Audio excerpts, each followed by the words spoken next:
Bagaimana cara menjawab pertanyaan dari panitia beasiswa LPDP ketika seleksi wawancara beasiswa LPDP? Simak video ini sampai akhir ya.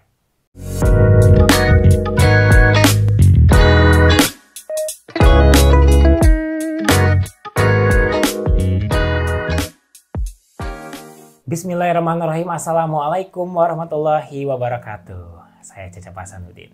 Di video kali ini kita akan membedah beberapa pertanyaan yang kemungkinan akan ada di seleksi wawancara beasiswa LPDP yang diberikan oleh pewawancara yang berasal dari beasiswa LPDP-nya. Karena kan kalau di wawancara ini ada 3 pewawancara ya. Pewawancara dari akademisi, lalu dari psikolog, dan juga dari beasiswa LPDP-nya. Nah, suka ada ketika ditanyakan oleh panitia beasiswa LPDP-nya di seleksi wawancara tersebut beberapa pertanyaan. Tapi ingat selalu pertanyaan-pertanyaan yang diberikan oleh mereka bertiga ini pasti sudah kita punya jawabannya, yaitu di esai. Jadi pastikan esai kita dibaca, esai kita dipahami, esai kita memang kita yang buat sendiri, jujur dibuatnya. Ketika ditanya apapun itu, kita bisa menjawabnya dengan baik. Ya.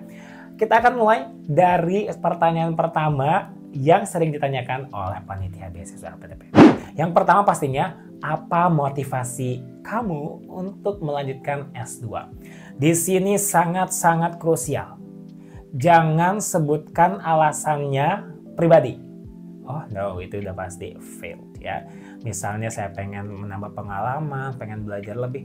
Itu adalah template answers yang salah ya.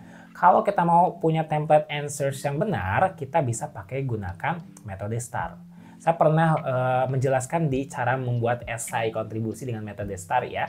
Silahkan lihat di video ini. Jadi kita bawa lagi di esai tersebut, jelaskan lagi. Metode STAR itu sangat-sangat simple. Karena ini pastinya akademik ya, jawabannya harus akademik. STAR itu situation, T itu task atau tantangan, A itu action ataupun aksi kita, dan result itu hasil. Jadi dari metode STAR ini kita jelaskan dulu situasi di dunia Indonesia saat ini tuh apa yang perlu kita benahi. Cari satu masalah penting, cari satu masalah urgent yang ingin kita ikut berpartisipasi di situ menyelesaikan masalahnya. Ya. Cari yang paling urgent, yang kayaknya besok itu kalau tidak diselesaikan itu semakin tinggi masalahnya. Ya, cari yang paling urgent. Makanya kita tidak bisa masuk ke seleksi wawancara dengan baik kalau esainya juga tidak baik.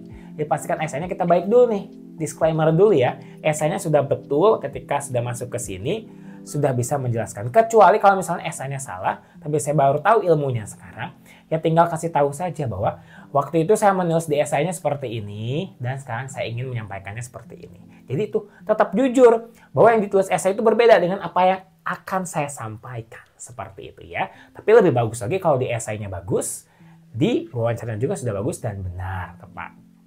Kembali ke metode STAR. STAR tadi pilih satu masalah yang ingin diperbaiki di Indonesia. Lalu task, tantangannya apa gitu. Dari masalah tersebut punya tantangan apa saja tuh? Kasih tahu tuh tantangannya. Tek begitu ya, itu tantangan-tantangan dari situasi yang ada. Dan ini harus asli ya. Kalau bisa kasih terkait dengan valid data, research, lalu penelitiannya ada atau tidak, misalnya datanya jelas atau tidak, misalnya tentang pemerataan pendidikan. Mana datanya tentang bahwa di Indonesia itu pendidikan tidak merata, begitu ya. Kasih data-data penting. Di situation tadi, lalu kasih tantangannya juga apa, dan juga contohnya misalnya, dan jelas.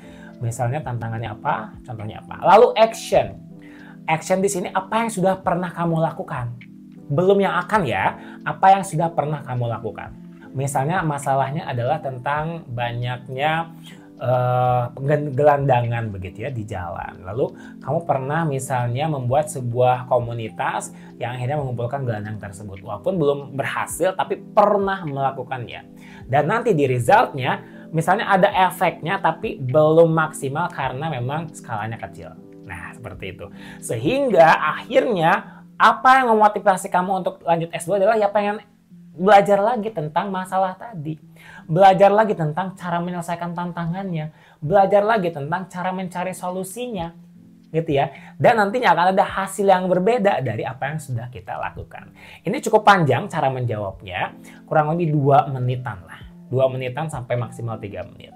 Yang penting jelas detail. Kasih metode STAR dulu, baru setelah itu, oh itu tuh gara-gara itu saya pengen S2, saya pengen misalnya setelah S2 tuh pengen berkontribusi ini, dan selesai. Jadi sesingkat itu, sepadat itu, tapi sudah to the point dan menjawab motivasi kamu belajar S2 itu apa. Terus pasti ditanya lagi soal tujuan jangka panjang, jangka pendek ya dari kita. Kamu emang mau setelah lulus mau ngapain gitu ya? Kontribusi itu suka ditanya ya. Jadi misalnya ceritakan sesuai dengan esai ya. Sekali lagi ceritakan sesuai dengan esai. Ceritakan bahwa kamu punya jangka pendeknya apa, plan jangka pendeknya, ada plan jangka panjangnya apa. Detail di situ ya, harus jelas dan terukur. Jangan sampai pengen jadi presiden dalam waktu 5 tahun. Agak sedikit berat, bisa saja itu jadi presiden, mungkin tidak dalam 5 tahun ya. Mungkin dalam 10 tahun, 15 tahun begitu ya. Jadi terukur dan memang benar-benar bisa dikerjakan. Ya, kontribusinya apa? Ada yang jangka pendek tadi, short term, ada yang long term begitu ya. Dan pastikan sesuaikan dengan esai agar nanti bisa matching, balance jawaban kita dengan jawaban esai. Dan kontribusi tersebut harus mulai dari hal terkecil, hal terdekat kita gitu ya. Dan kayaknya udah dari saat ini sudah akan dimulai gitu kontribusinya, itu dengan mendaftar beasiswa LPDP. Itu adalah salah satu kontribusi saya untuk negara. Jadi kontribusi saya sudah dimulai dari pendaftaran beasiswa LPDP, lalu dapat S2, lulus S2 langsung kontribusi, dan mulai dari sekarang seleksi wawancara ini. Keren kan ya? Seperti itu. Terus misalnya kalau ada pertanyaan seperti ini, bagaimana kalau tidak diluluskan pada seleksi wawancara saat ini? Jawabannya, kamu harus tunjukkan bahwa kamu berkomitmen untuk mengevaluasi diri. Berarti ada kesalahan yang saya lakukan ketika momen wawancara ini. Jawab saja seperti ini. Saya akan mengevaluasi diri saya dan saya akan kembali ke sini dengan saya yang lebih baik. Kita harus berkomitmen begitu ya, agar mereka, oh iya, dia tahu kesalahan dia dan dia mau memperbaiki diri. Begitu ya, sehingga nanti di di berikutnya kamu bisa jauh lebih baik, dan misalnya kita bisa jauh lebih tenang dan bisa akhirnya keterima di beasiswa LPDP. Kuncinya hanya evaluasi saja ya. Jadi kita mau dikritik, mau diberikan inputan oleh para pewawancara, dan kita mau menjadi jauh lebih baik untuk kedepannya.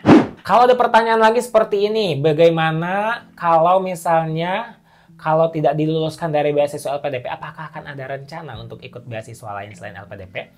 Jawabannya harus kemukakan bahwa kamu berkomitmen tetap di beasiswa LPDP. Misalnya jawabannya seperti ini.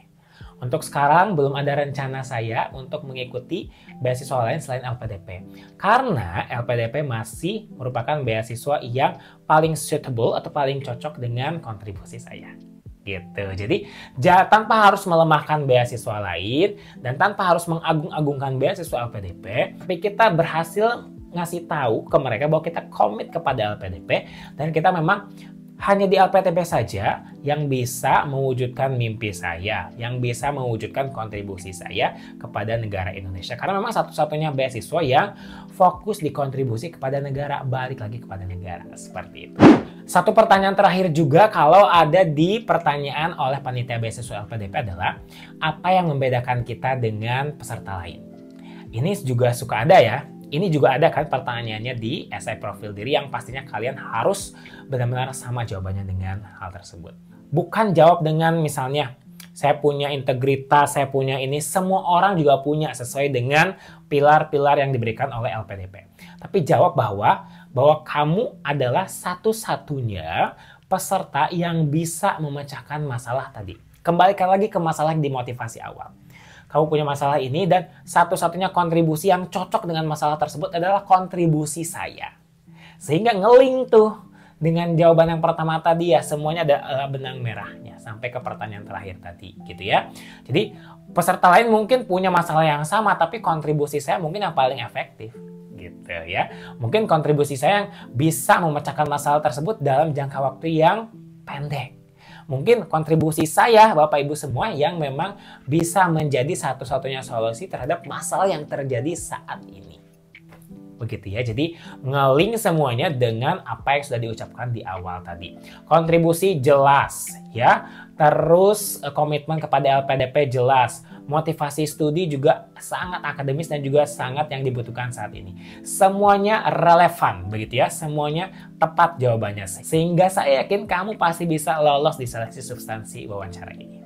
Nggak banyak memang pertanyaan yang diberikan oleh dari panitia beasiswa LPDP tersebut. Namun mudah-mudahan nanti semuanya ketika kamu ditanyakan pertanyaan-pertanyaan tersebut bisa menjawabnya dengan baik dan benar seperti itu ya. Sesuai dengan kriteria yang diberikan oleh LPDP pastinya. Terima kasih sudah menonton, share video ini jika bermanfaat ya. Kita bertemu lagi di video-video selanjutnya. Assalamualaikum warahmatullahi wabarakatuh.